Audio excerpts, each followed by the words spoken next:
Thank you, everyone, for being here. Such a crowd. We didn't even expect this, although Dr. Manor is one of our superstars, so thank you for coming to listen to him.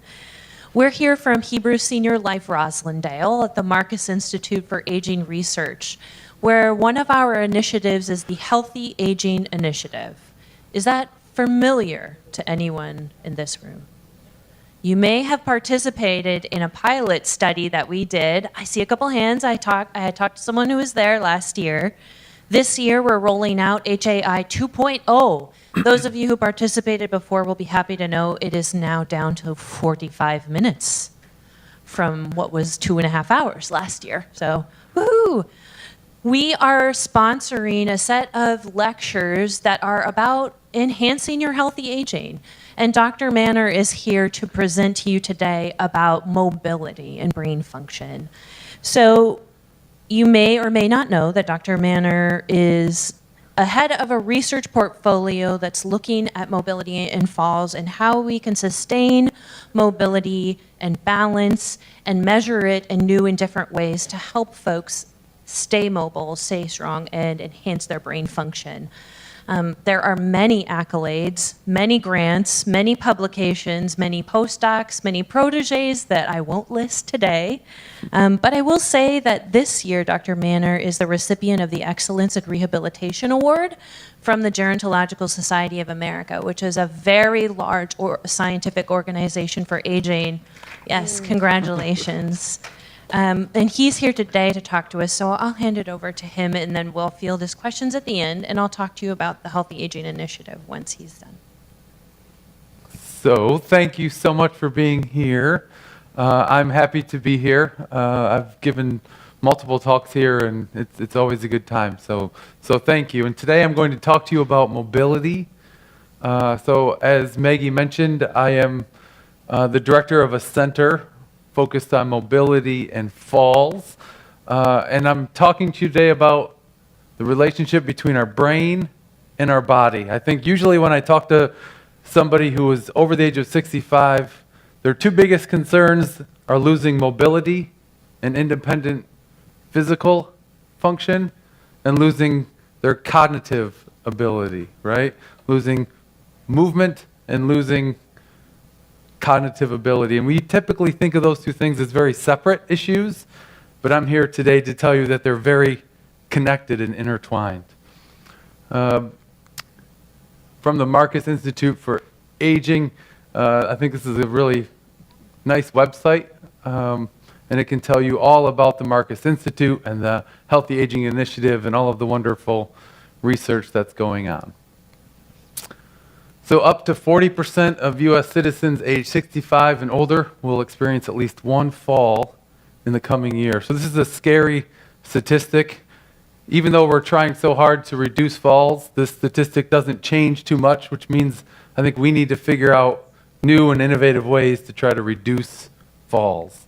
And the reason is that if you experience a fall, 10% of all falls lead to an injury, which we certainly want to avoid. If you're lucky enough to avoid that injury, oftentimes a fall will lead to fear of falling, right? You're scared that you're going to fall again and hurt yourself, and as a result, you might reduce your physical activity, and you might be socially isolated a bit as a result, and this kind of leads to a very vicious cycle, because these four things are four of the top independent risk factors for falling again, right?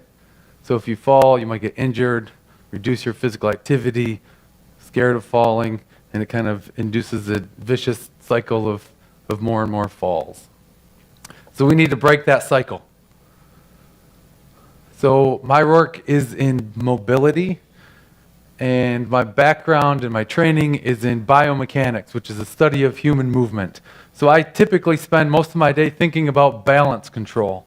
That's the heart of my research, is how we as humans can maintain our balance. And balance, we need to think about it as maintaining our center of mass, right? We're standing upright. Our center of mass is way up here, behind your sternum, about 2/3 of your body's height off the ground. We have to maintain our body's center of mass over our base of support, which is created by our feet and maybe a cane or a walker. So we have to keep that center of mass, right? When I'm standing here, I can't let my center of mass go outside of my base of support, or I'll have to take a step. And the same happens when we're walking. We're constantly controlling our body's center of mass. And to do that, you would imagine you need strong muscles, right? And you need good reflexes. And you need strong bones, sturdy bones. But if we think about our balance a little bit more, maybe this picture, right? We also have to pay attention to the world in front of us. When I'm standing here, I can't see my feet. And if I want to talk with somebody and then move again, I need to remember where my feet are so that I can move them to the correct position. So I have to hold the position of my feet in my short-term memory within my brain.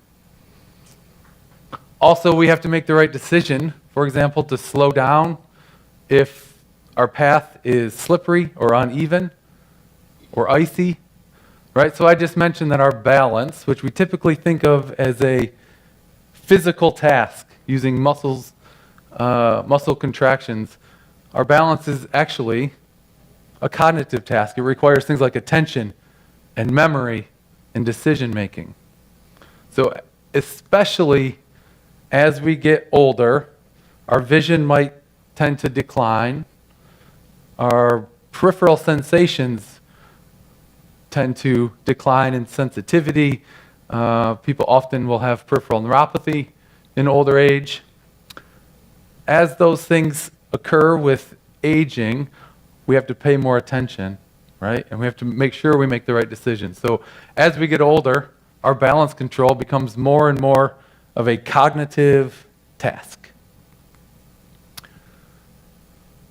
And that is interesting, and it's even more complicated because we never just stand or walk, right? We have to maintain our balance while we're standing, while we're walking, and we don't just do that by itself. We usually stand while talking to other people, right? Or we might have to walk and read a sign in front of us. Or we might have a very complicated situation like this where we have to pay attention to the ground in front of us. We have to decide when to walk. We have to select the right speed. And all of these things are cognitive tasks that we have to do while we are standing and walking. So we are walking, which is a cognitive task, I mentioned on the last slide, and talking, which is a cognitive task. So we're doing two cognitive tasks at the exact same time. And we refer to that as dual tasking. There's a huge body of literature suggesting that dual tasking, doing two cognitive tasks at the exact same time, will interfere with performance in one or both of those tasks. Right? And it turns out that most falls occur when you're standing or walking and you become distracted and start thinking about something else. That's when most falls, due to a loss of balance, that's when they most often happen. That's the most common cause. So dual tasking is the norm, right? We never just stand or walk. We're always doing multiple things at once. And it often disrupts our balance. So here are some more pictures, right, of dual tasking. We might have to stand or walk and talk with our friends, or stand while carrying things and holding a phone or reading our phone. And then there's these very challenging situations where we're doing, if not two cognitive tasks at the same time, walking and talking multiple cognitive tasks at the same time. So, dual tasking, we can measure dual tasking in our laboratory, and that's something that we do a little bit different from most research groups. And we know that, and I'll show you on the next few slides, but if you're over the age of 65 and your dual task, and dual tasking disrupts your standing and walking performance by 20%, you're much more likely to suffer a fall in the coming year, and even much more likely to suffer multiple falls in the coming year. So here's an example to show you that doing two things at once can disrupt performance in your balance. So when we bring people to our laboratory, we can have them stand on a special force plate, it's called. It's like a very expensive bathroom scale that can measure our center of mass over our base of support. So first we had this person stand, and we just had him try to stand as still as he could while looking straight forward. So he was single tasking. All he was doing was trying to maintain his balance. You can see that his performance, nobody can stand completely still. We always sway around a little bit. And we would say that actually his performance is quite good here. Now what we do is have this person and our participants dual task. So we had this person stand, try to maintain his balance, and at the same time count backwards. And to make it exciting and fun, we have him count backwards by threes from a 3-digit number, which is actually quite challenging, and people focus on it. And this was his balance while dual tasking. And you can see that there's, in both cases, kind of deviations from the center, and then our body corrects it. And the deviations from the center, while he was counting backwards, were much greater, right? The center of mass gets much closer to the edges of his base of support. And there's lots of ways we can analyze this. We can just look at how much the person was swaying, and we can compare them. I think. There we go. Right? We can compare the two, and the change is what we refer to as the dual task cost. Right? And if you think about it, the fact that counting backwards disrupted balance means that those two things are competing for the exact same resources in your brain. Right? We can do the same while walking. So in our laboratory, we have a special mat that people can walk on, and it shows each footfall as we're taking steps forward. On the top was an individual walking under normal conditions. So you can see that there's kind of a wide base of support. Person was walking probably quite slow. And here's walking while counting backwards. I should say walking, it says standing. So you can see that the person slowed down, didn't take as far of a step with each step, and much more variable over time. So here's another case where dual tasking is disrupting performance. We don't have to go into the details here, but it turns out that many people now are studying this idea of dual tasking. And it's quite predictive of falls, as I mentioned. But interestingly enough, it's also predictive of cognitive decline in the future. So this was a study that recruited 112 people, and they followed them for about 6 years total. They measured dual task performance at the beginning, and then they tracked them for time before converting to dementia. And they separated the group into two groups, those who had dual task costs less than 20% and greater than 20%.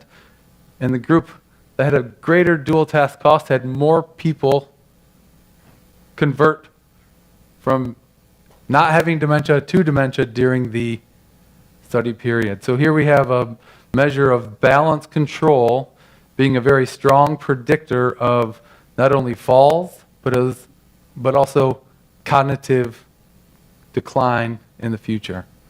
So this really suggests that our movements and our balance control is very closely dependent upon our cognitive function. It also means that our cognitive function is very closely dependent closely dependent on our balance control. So the two things we tend to think of as very separate are actually very interconnected, and we shouldn't really think of them as two separate things.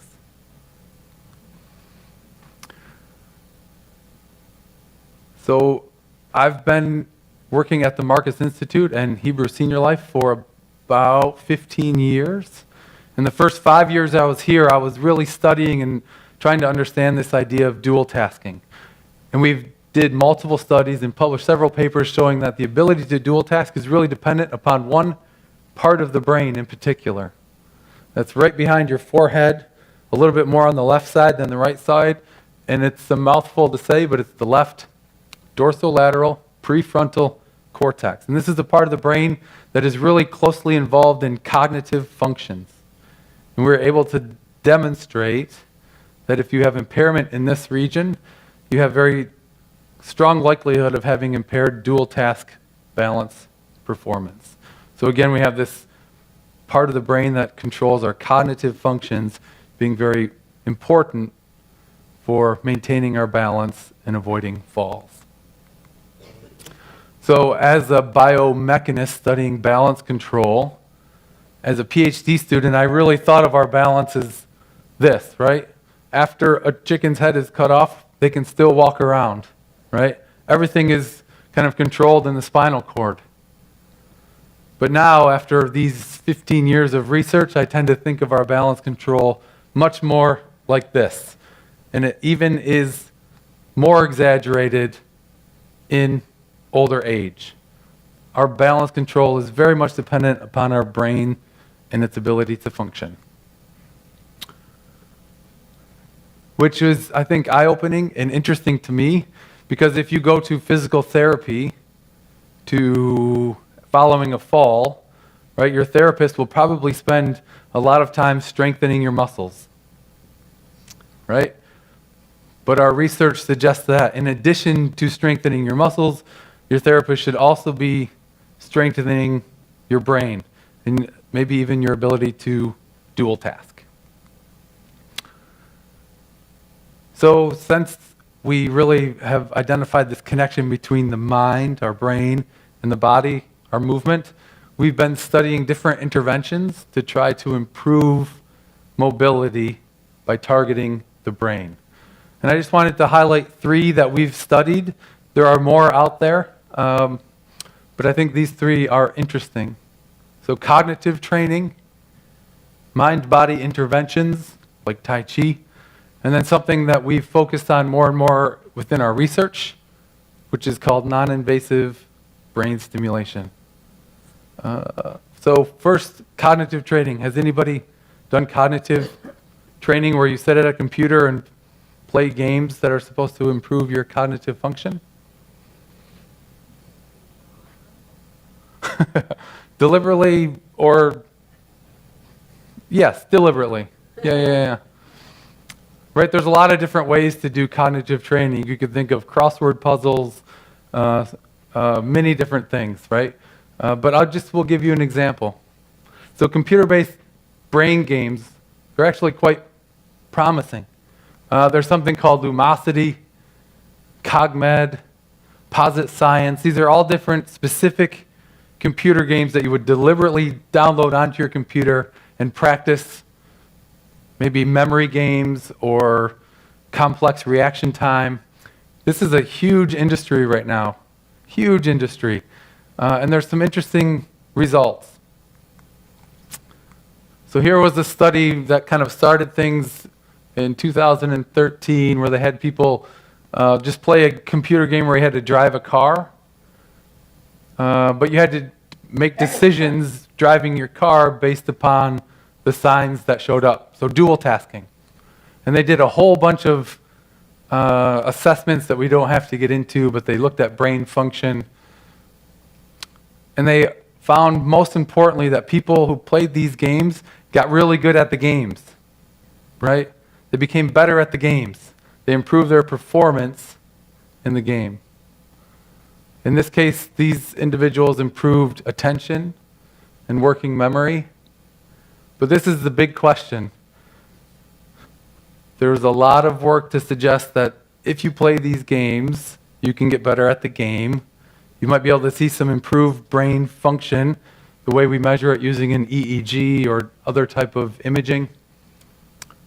But we don't yet know if it translates into everyday activities.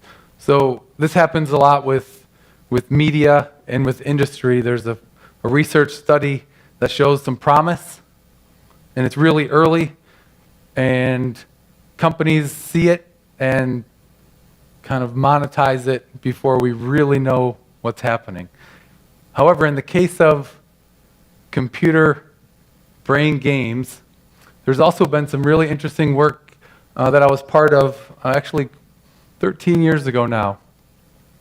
It was a small study, but 30 subjects were randomized to complete either brain training games or just to come and use the computer, so surf the web. And only those participants who did the computer brain games improved their balance control, and they only improved their balance control under the dual task condition. So in this case, they were sitting at a computer playing games, and they improved performance on those games, and we observed some transfer of that improvement, that learning, to something that's very functionally relevant, which is dual tasking while walking.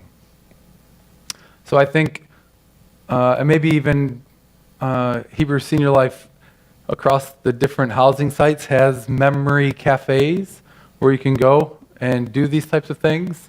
And there are lots of different programs available. And I think there is mounting evidence to suggest that doing these types of training can improve your brain's function, that can translate into everyday life, improved balance, and improved cognitive function. Next, mind-body interventions. Who here has tried Tai Chi? All right, that's great. So we also are very interested in Tai Chi as a intervention because it's a mind-body intervention specifically. So for those of you who are not familiar, this is an example of Tai Chi.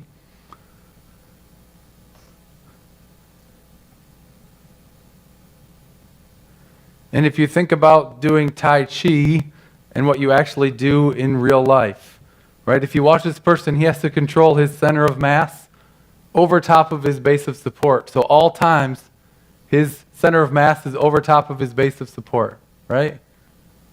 And while he's doing that, he's moving his hands, which is exactly what we have to do on a daily basis. And as he's doing all of that, he has to remember what comes next in the sequence, right? So he's thinking about what's coming next. He's also paying attention to how the movement looks and feels, right? So there's movement with a purpose. So there's muscle component and movement, but he's also paying attention to how the movement looks and feels. He's remembering what's coming next. So this is truly a mind-body intervention. And it turns out that there's quite a bit of research by us and many others around the world now suggesting that Tai Chi can improve dual task performance. So this was a study we did a while back in which we recruited 60 older adults living within supportive housing facilities. Average age was 85. And we compared 12 weeks of Tai Chi training to an educational control where people came, didn't do any Tai Chi, but we provided them with some education about healthy aging. This is one example of a 79-year-old in our study. And here is something very similar to what I already showed you about dual tasking. So we had this person stand on a force plate, and we measured her standing balance control, the amount of movement in her posture, center of mass, over the base of support under normal conditions and while counting backwards. And so this was the dual task cost. So this person had high dual task cost, big increase risk of falling when they came to us at baseline. This was her performance under the single task standing quietly position following 12 weeks of training. And if we would have stopped here, we might have said that Tai Chi really didn't help this person's balance, right? It looks pretty similar. But here was their performance in dual tasking after training. So the training was associated with this person with all but a kind of complete reduction in the dual task cost, right? And we hope that this means that this person can then go out and do her daily life activities and stand and walk and be engaged in other tasks without it disrupting her balance and leading to a fall. And we've done this now in hundreds of participants, and we always see that the Tai Chi group improves their balance control, specifically in those challenging conditions where they have to balance and do other things. So lots of words on this slide, but just as I mentioned, lots of research has been done with Tai Chi. It's been demonstrated to improve balance, stability, reduce falls. It's been shown to improve physical function and cognitive function. It's also been shown to help specifically with different diseases. So I think one of the takeaways is that Tai Chi is a very wonderful exercise, especially for our mind and body and the connection between the two, right? And Tai Chi is not the only type of exercise that does that. You can probably think of others like yoga, right? Or dancing. Dancing is a good one. It's the exact same thing where we're moving our center of mass over our base of support. We have to remember what comes next in the sequence. So it's a very functional type of exercise that can improve both our body and our mind. The last thing I wanted to tell you a little bit about is brain stimulation, which is a little crazy. Has anybody heard of non-invasive brain stimulation? People might have actually participated in one or two of our studies over the past, but this is a kind of a different type of therapy altogether compared to cognitive training and mind-body interventions. So non-invasive brain stimulation, it turns out we can use electricity or magnets to stimulate the brain and its activity. So if you want to move your finger like this, or you're walking and you step on a rock in order to feel that rock, or if you have an emotion like happiness, or you want to do a cognitive task, all of that at the end of the day comes from specific parts of your brain activating, right? To feel a sensation or to produce a movement comes from your brain activating. And we can use electricity or magnets to safely stimulate the brain. And when I say you were going to put some electricity into your brain, you might get a crazy picture in your mind, but it's actually quite safe. And there are 3 different kinds of brain stimulation. You've probably heard of deep brain stimulation for Parkinson's disease. This is where you have to put an actual electrode deep in the brain, so it requires surgery. So this is invasive, but there's magnetic stimulation or direct current electricity stimulation that is non-invasive. So you can use a magnet or a setup that looks like an EEG to stimulate specific parts of the brain. It's incredibly safe. In fact, there are many medications out there that are designed to change the activity in your brain, right? If you have chronic pain, you might be prescribed a medication that can reduce the activity level in your brain, right? There's some unwanted activity in your brain, and with medication we can reduce that activity and therefore reduce the severity or the emotional construct of pain. The problem with medications is that they affect the entire body, right? Those types of medications usually have high side effects, so you have to really weigh the pros and cons of taking a medication to reduce pain or to improve mood, for example. These types of non-invasive therapies also change the activity in your brain, but they do it much more localized, right? You don't have to take any medication that affects your whole body. We can stimulate just the part of your brain that we are trying to change. So we have really focused on this transcranial direct current stimulation, and I just wanted to share with you a little bit of how it works. So we send current between 2 or more electrodes that we place on the scalp. And some of the current actually if it goes from this one to here, for example, some of it will go through the skin and the skull and create an electric field over top of the brain surface that changes the excitability of the tissue underneath. So if you remember, I mentioned that the ability to dual task our balance is so dependent upon this part of the brain, the left dorsolateral prefrontal cortex. So a long time ago, 10 years ago now, we did our first study where we asked the question, if we use brain stimulation to increase the excitability of this part of the brain, could we have an effect on our balance control? So what we did was develop a way so we can send current. This is kind of an electrode placed over this red circle, so you can imagine one kind of placed right here. The current goes into the brain there and then out through these electrodes. And again, some of it goes into the brain and creates an electric field over the cortex, which changes the brain's activity level, the ability to activate when called upon to do a task. And we've published now about 20 studies demonstrating that TDCS, targeting this part of the brain, can improve balance and even reduce falls in older adults. And when I say improve balance, we don't see any changes in balance under the normal conditions that most people measure, walking or standing, kind of under quiet conditions. We always see the improvement in the ability to dual task, which we think is important because that's when people typically fall. And I wanted to end with just two examples. These are two examples of people we've tested that actually have movement disorders. But the change from pre to post is pretty striking, so I thought I'd share these videos. But it turns out that we have many studies focus on older individuals without any overt illness or disease, and we still see improvements at the group level.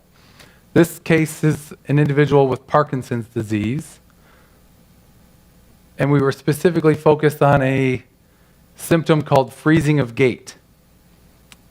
So freezing of gait is like the brain wants to move, right? You're telling yourself to move, but there's a disconnect between your brain and your body.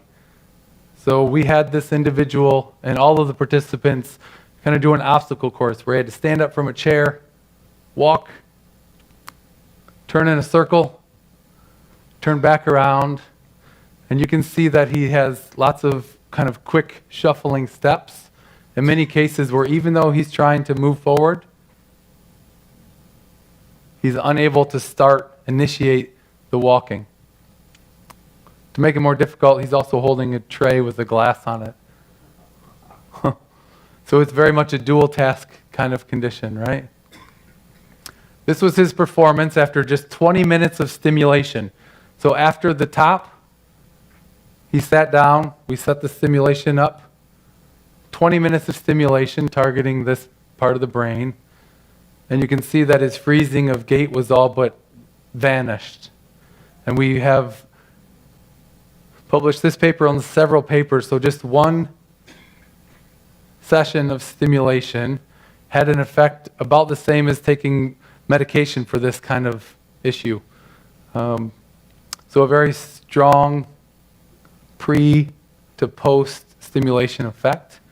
And we, following that, received some funds from the Michael J. Fox Foundation, and we were able to demonstrate that if you do this every day for a month, and then after that, maybe once or twice a week, we can induce lasting changes in freezing of gait and dual task performance in individuals with Parkinson's disease. Here's another example of an individual that came to us that had a stroke. He had a stroke 5 years before he came to us and was completing physical therapy Monday through Friday ever since. So here is his walking. So this affected a part of the brain called the cerebellum, and it really affected his movement.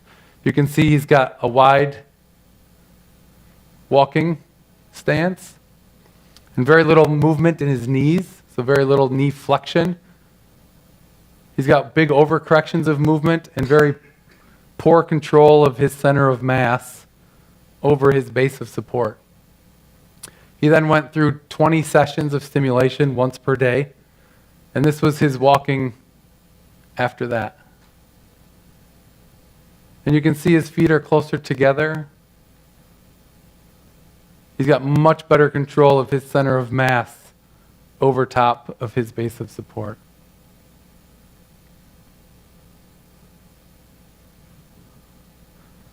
So these two videos, I think, are just examples to show the potential for this type of therapy. And we've been doing many studies exploring the potential for this to improve balance and dual tasking and to reduce falls in individuals with Parkinson's disease, stroke, individuals that have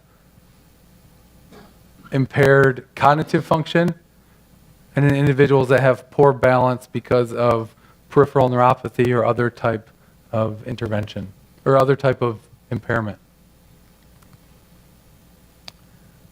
So this is my final slide, so I figured I'd leave you with some take-home messages.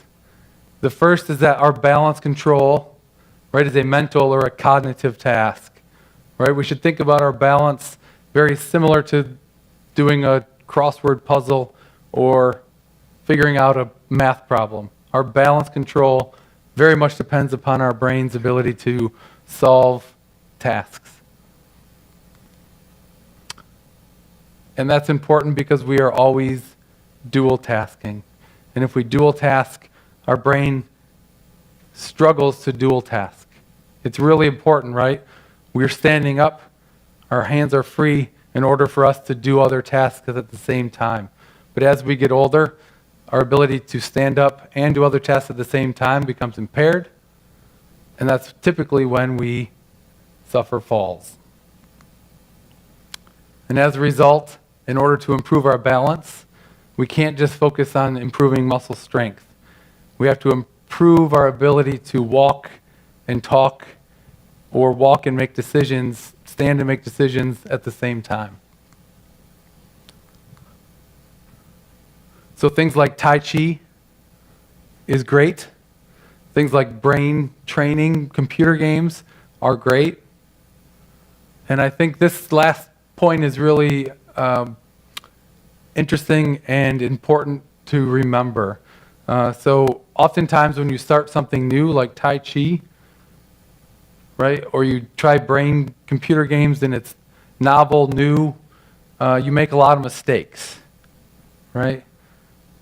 And people don't tend to like it in the beginning because you're making mistakes and you feel like you can't get it. It turns out that when you're making mistakes and learning something new, that's when our brain is changing the most, right? So you should embrace that newness of trying something that you haven't ever done before. If you're a reader, for example, doing something different has a stronger and larger effect on your brain than continuing to read all of the time, right? If you play tennis, maybe trying Tai Chi can be very beneficial. So novelty is critical. We know that from the day we're born to the day we die, our brain can change and we can improve its function. And the very best way to do that is to try new things. And I would suggest mind-body type interventions. So that's it. Thank you so much. I'm happy to take some questions. I think our We have a first one was here, then we'll grab it. How much of a difference did the age of your subjects make in your results? So how much of a difference? So I would say that we, compared to many other research groups, have not excluded anybody for age. Oftentimes, research will be conducted maybe between 65 and 85, and we have tried to include anybody and everybody as long as they're willing to participate and meet the inclusion criteria for a study, and we typically don't see an age effect.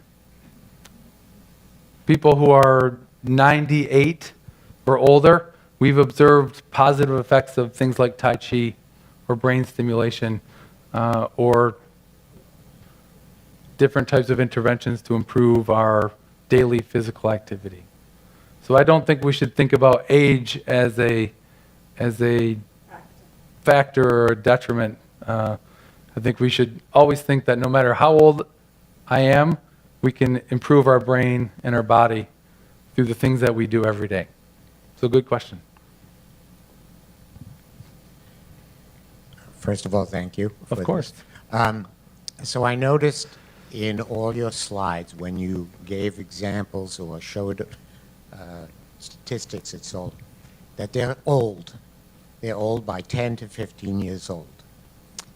I'm curious as to what recent information is showing, how much has been updated, and certainly there are hints of things that can work, but what is the current state of study, and also how can we as individuals participate and help in these kinds of long-term studies?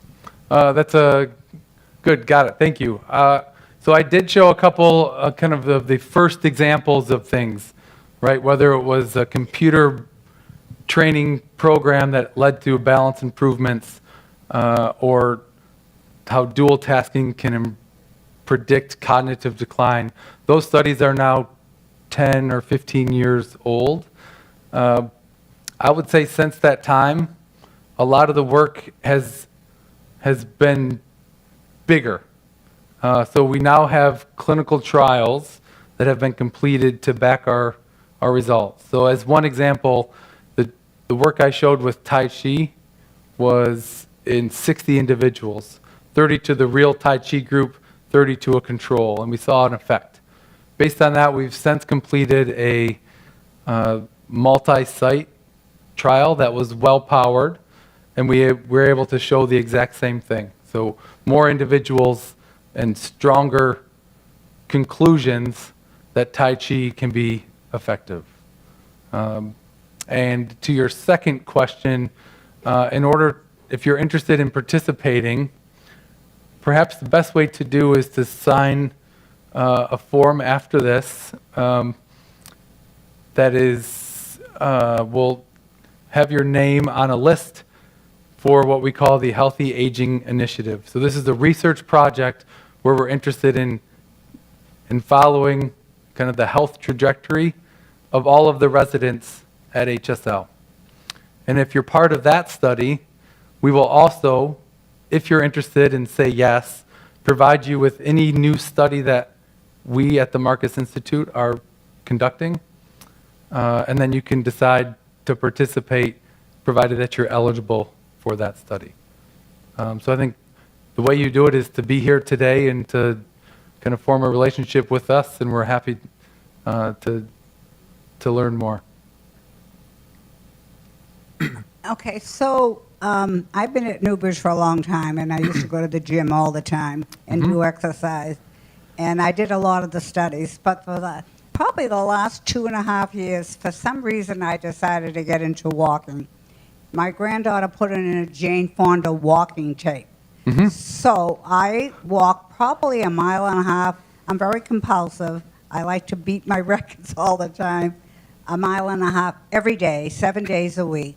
And what I do, if it gets too fast, I right away put it on a slower beat. So I'm wondering if that's enough exercise, because I'm old now, for me to do. I don't go to the gym anymore. I used to go, but I love the walking, and I walk 7 days a week without exception. So I'm wondering if that's enough for me to do. I think I agree. It's probably plenty. I think sometimes people can't stand walking, right? I think my grandfather, there would have been no way of getting him to go to the gym and sit there and lift weights.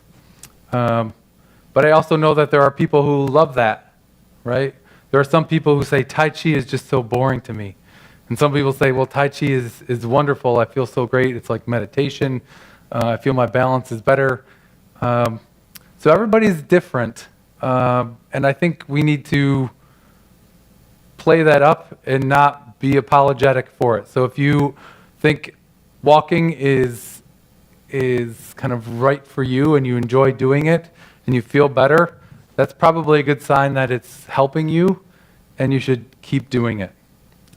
I would say, with the caveat that what I mentioned in the last point is that novelty is key. So if you're walking every day, I would also say don't stop walking, but maybe try things from time to time to get yourself out of your comfort zone, which is also going to be very beneficial to you. Mhm. So I have a peripheral question. Sure. I would guess if you look at 98% of the people here, they're all wearing something like this. Sure. Okay, it's a rubber-soled shoe. On these rugs, always catches Ah. because it doesn't slip. Now, that's good because you don't want slippery surfaces. On the other hand, the only time I typically lose my balance and, I don't fall typically, I recover, Yep. is when my foot catches on the rug and, it doesn't pivot, I'm turning, something like that. Sure. I don't know if there's anything that you guys do in that kind of fall prevention. Yeah, I think I didn't really touch on it too much, but we should think about our balance control. If that's in the middle, our ability to maintain our balance is dependent upon our body, right? All of the health of our body, our muscles, our senses, our brain's function. It also depends upon the things that we do, right? So the person, the tasks that we do, and then the third thing, which often gets neglected, is the environment in which we do them. So we need to think about all three of those things. If we have poor balance, or to improve our balance, we can improve our bodies, right? Our ability to maintain balance. We can change the tasks that we do, right? I think when my grandfather was 90, he insisted on going up and onto his roof and checking for shingles and the leaks. And right, we need to kind of think about the tasks that we do, and then we need to think about the environment. So I agree, right? What you're talking about is the interaction between you and the environment. And in large buildings like this, where sometimes there's carpet, and sometimes there is maybe a linoleum or that type of surface, I think the problem comes when there's a transition. And sometimes you are walking on a slipperier surface and sometimes on carpet. I don't have a great answer for you other than we have to think about that, right? In our own homes, for example, there are things we can do like remove any rugs, right? A rug is oftentimes, right, it's a change in the surface friction, and it gets bunched up, and it kind of creates a tripping hazard. So I think, at least within our homes, we can think about making sure we reduce the potential for our environment to cause a trip. In larger buildings like this, we have to be cognizant of it. Hi. I want to bring up the fear of falling. Yeah. I fell a couple of years ago and broke my hip and so forth and so on. But it's left me with a fear of falling. And I have a dog and I do a lot of walking. But I've spoken to other people here who have the same fear of falling. If they've fallen before, they're terrified of falling again. So I find that I'm reaching out to hold on to something a lot. With my dog, I've got to hold his leash so I can walk with him. He actually walks me, which is great. Gives me I feel relaxed because I've got one end of the leash and he's walking me along. Sure. But other than that, I find myself, if I get out of the car or whatever I do, I am so afraid of falling and I'm grabbing on different things around me. And I don't know how to get over that, that fear. If I get out of bed, I'm afraid I'll grab something, I'm afraid of falling again. So how do you deal with that? I don't know if there's much to do except kind of what you're doing already, right? I think it sounds like it has not stopped you from doing things. Right. but perhaps you are dual tasking less and less, right? As you're getting up, which is a time where our balance is really challenged because we have to keep our center of mass as it's going up over our base of support. So that's a very challenging thing, right? And so your adaptive behavior now, because you're nervous, is to hold on to things, and that's probably a good thing, right? So I think the fear of falling can be very helpful to you because it's forcing you to pay attention and to take corrective action. So I think, one, you're doing, I think, the right thing. And the second thing is, like in terms of like corrective actions, right?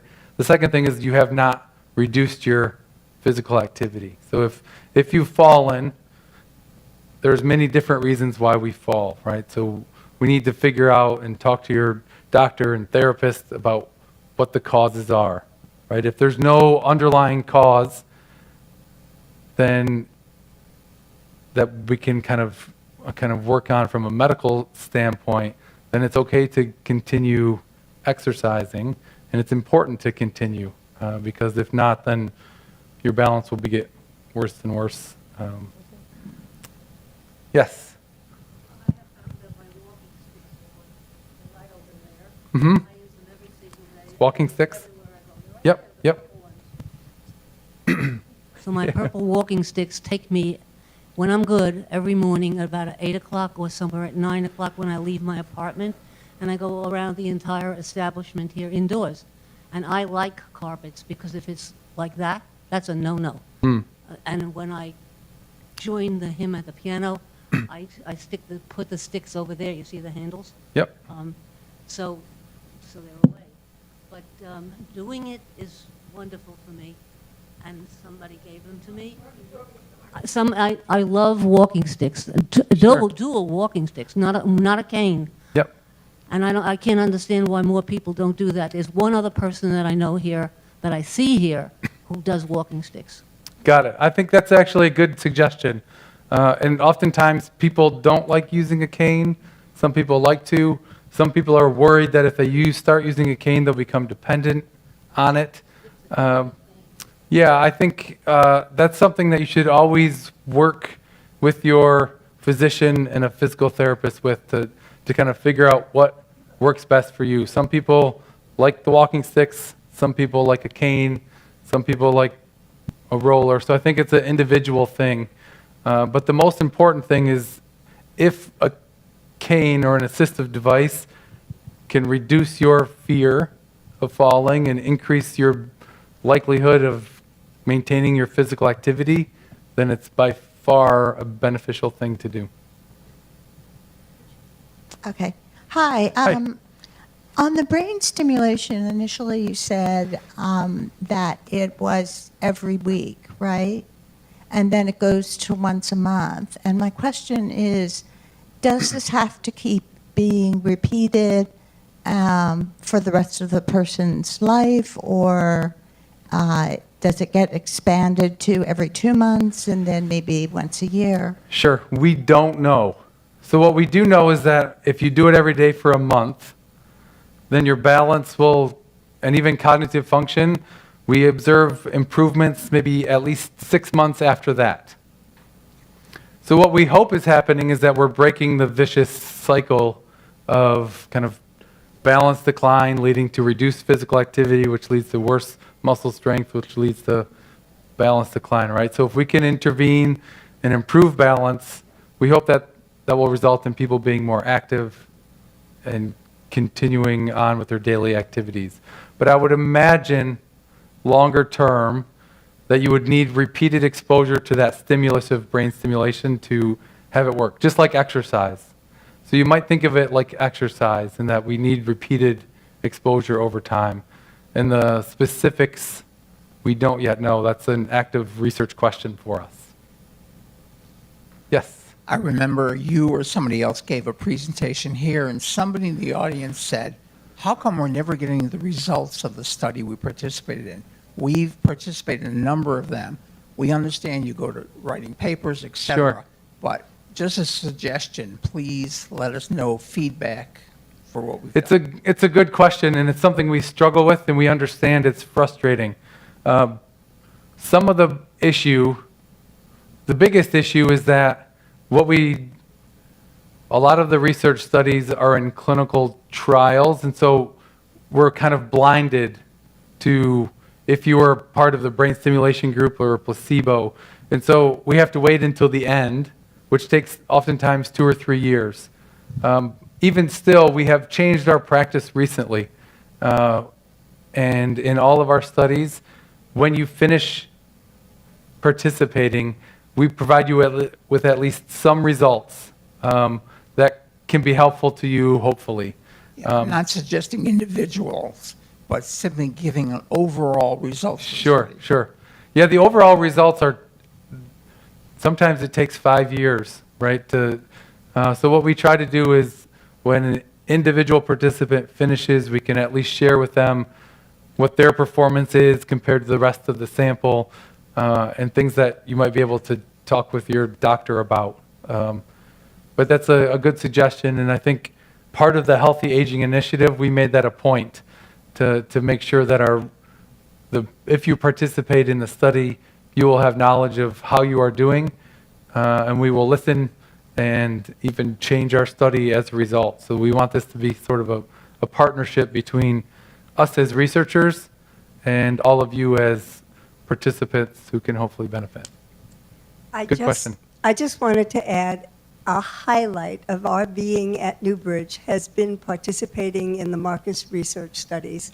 It has been extraordinarily interesting. Good. We've learned so much.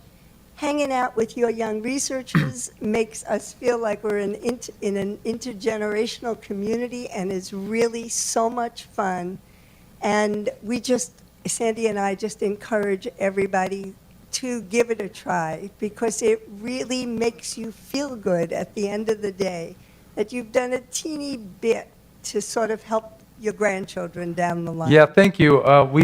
We will hire you for our team. You can And tour.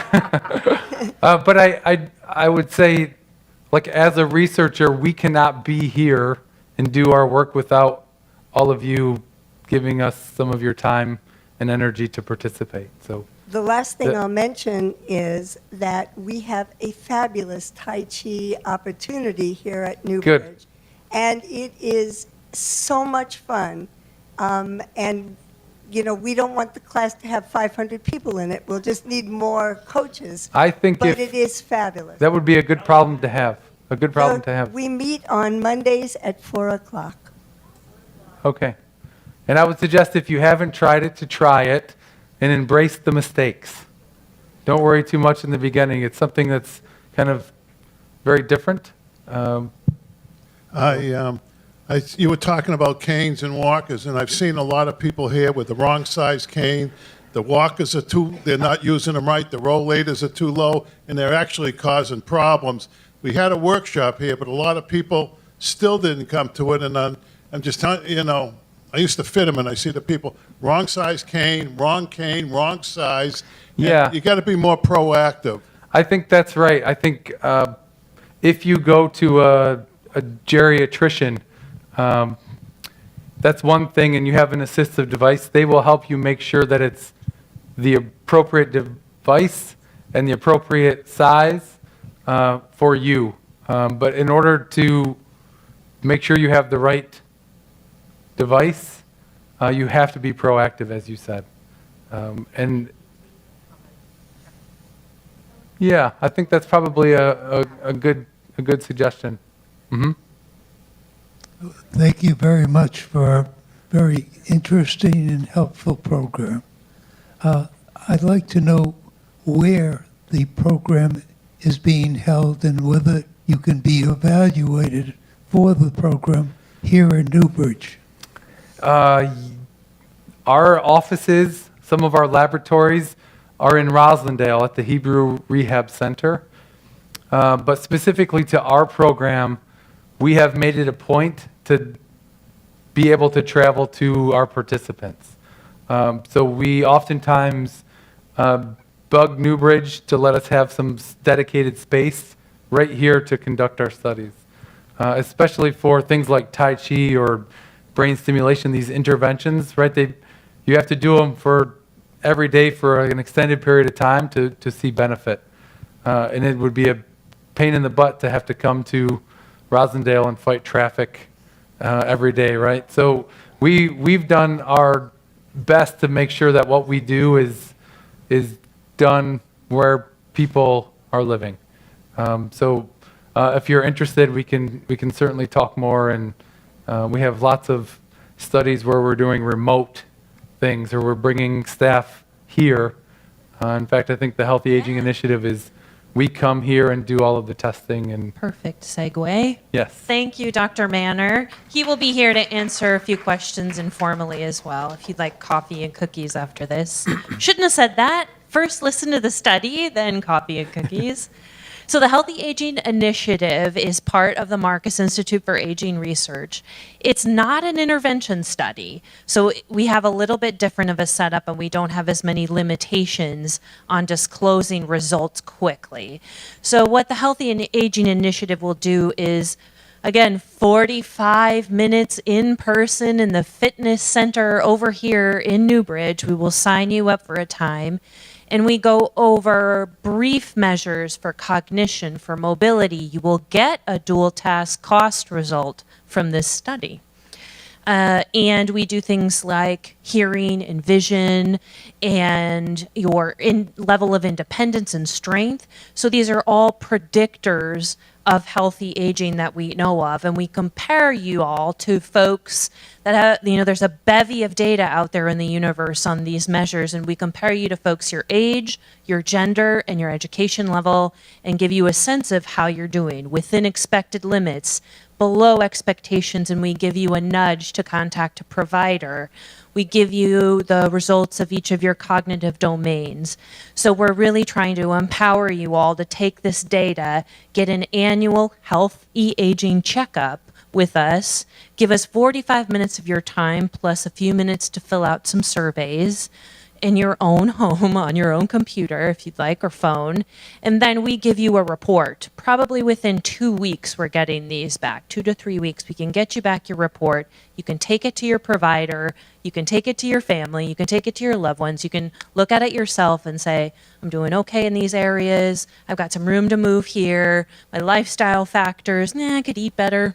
They're right, but that's what we would like to provide for you all. And you provide us with more information about healthy aging, right? So all of the data that we collect from here tells us more about what it is like to be a healthy older adult or to be in a risk area for not being in a healthy aging trajectory, right? So it's a win-win, I think, for all of us in this case, because we really want you to be empowered with your data and also use it to help this body of work that is healthy aging out there, that we have so much more to learn about. Yes? Thank you. This is wonderful information. Will residents who participate in the Healthy Aging Initiative yet follow from year to year and understand the comparison? Yes. That's a great question. So this is an annual aging checkup. You aren't signing on the line to do it for the next 15 years, I promise. You get to decide every year if you want to participate, but the bonus is that we get to compare you to last year's self, right? So those of you who participated in the pilot will get to see, I'm doing better, I'm doing worse, I'm doing the same, and I'm still not eating right. So that's the sense, is that you get the benefit of, again, over that time period to see your own growth or staying the same, or, we start to see some risk of, I dipped here. I'm still within expected range, but, I made a significant dip, so let's keep an eye on this. And next time I'm going to say this, or I'm going to bring this to my provider and talk with her, him, they. One of the, one of the unique things about this study, it's a small battery of assessments, but we developed that battery with all of the experts at the Marcus Institute. So at the Marcus Institute, we're all focused on aging, but some of us are focused on mobility, some on cognitive function, some on nutrition and lifestyle factors, and some on medication usage. And so what we did was bring everybody together and say, if you were to do an assessment, what are the measures that matter the most? What can be most informative? And so now this assessment is, I hope, going to be incredibly informative to you. They're all measures that are kind of state of the art. We know a lot about them, and they're really used to help inform management and healthcare as we get older. So we hope that what we provide you with will be very valuable to you moving forward. Yeah. Thank you for reminding me. It is a real representation of kind of every center at Marcus. And it's taken us, a while to hone it down to 45 minutes. You can imagine with tens of scientists, they're all like, I'd like these 16 measures. They're great. But we got it down, and we're going to do it right here. Like I said, in the next 2 weeks, you have 2 weeks to think on this. We have our kickoff for the Healthy Aging Initiative in this room on November 15th. Dr. Pasquale, one of the renowned Marcus Institute scientists, will be here to talk to you more about the study and healthy aging. So if you're interested today about hearing more about signing up, we have Talia and Molly and myself here with clipboards to just name, email, contact, and we can follow up with you. But I encourage you to come back in a couple of weeks and grill the heck out of Dr. Pasquale. That will be fun for me. And we're happy to answer any questions informally. Don't need the mic. Have your coffee and your cookies if you must. And thank you so much for coming. It's really good to see a lot of faces here. I appreciate it. Yes, thank you all.